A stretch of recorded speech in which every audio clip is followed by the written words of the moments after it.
Hi അസ്സലാമു അലൈക്കും. ഇന്ന് ഞാൻ വന്നിട്ടുള്ളത് പെട്ടെന്ന് ഉണ്ടാക്കാൻ പറ്റിയ നല്ലൊരു ചമ്മന്തിയുടെ റെസിപ്പി ആയിട്ടാണ് കേട്ടോ. അതിന് വേണ്ടിയിട്ട് നമ്മളൊരു ചീനിച്ചട്ടി അടുപ്പിലേക്ക് വെച്ചിട്ടുണ്ട്. അതിൽ കുറച്ച് വെളിച്ചെണ്ണ ഒഴിച്ചു കൊടുക്കുന്നുണ്ട്. എന്നിട്ട് 3-4 വറ്റൽമുളകാണ് ഇട്ട് കൊടുക്കുന്നത്. അതിന് മുന്നേ നമ്മുടെ ചാനൽ ആദ്യമായിട്ട് കാണുന്നവരാണെങ്കിൽ ഒന്ന് സബ്സ്ക്രൈബ് ചെയ്ത് സപ്പോർട്ട് ചെയ്തേക്കണേ.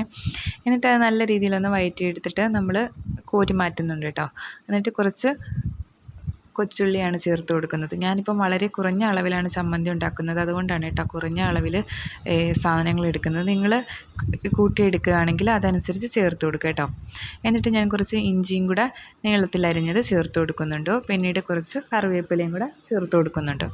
ഇത്രയും കൂടെ നല്ല രീതിയിലൊന്ന് വഴറ്റിയെടുക്കുന്നുണ്ട് കേട്ടോ. അപ്പോഴത്തേക്ക് നമുക്ക് ആ മാറ്റി വെച്ചിരിക്കുന്ന വറ്റൽമുളകൊന്ന് പൊടിച്ചിട്ട് വരാം. അത് നമ്മൾ നല്ല രീതിയിലൊന്ന് പൊടിച്ചെടുക്കുന്നുണ്ട്.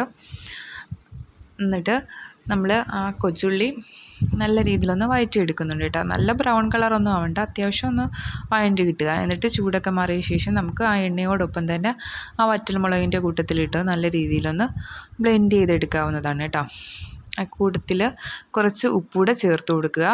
എന്നിട്ട് നല്ല രീതിയിലൊന്ന് അടിച്ചെടുക്കുക കേട്ടോ. എന്നിട്ട് കുറഞ്ഞ ക്വാണ്ടിറ്റിയിലാണ് എനിക്ക് മാത്രം ചോറ് കഴിക്കുന്നതിന് വേണ്ടിയിട്ട് ഞാൻ ഉണ്ടാക്കിയതാണ് കേട്ടോ. എന്നിട്ട് നമുക്ക് ഇപ്പം പുളിക്ക് വേണ്ടിയിട്ടൊന്നും ചേർത്തിട്ടില്ല. ഞാനിവിടെ ചേർക്കുന്നത് നല്ല കട്ട തൈരാണ് കേട്ടോ. പുളിയുള്ളത് പുളിയില്ലാത്തത് ഏത് തൈര് വേണമെങ്കിലും ചേർത്ത് കൊടുക്കാവുന്നതാണ്. അന്നേരം എല്ലാവരും ഒന്ന് ചെയ്ത് നോക്കണേ, നല്ല ടേസ്റ്റാണ് കഴിക്കാൻ. ഇനി നല്ല റെസിപ്പി ആയിട്ട് വരുന്നിടം വരെ താങ്ക് യു, ബൈ.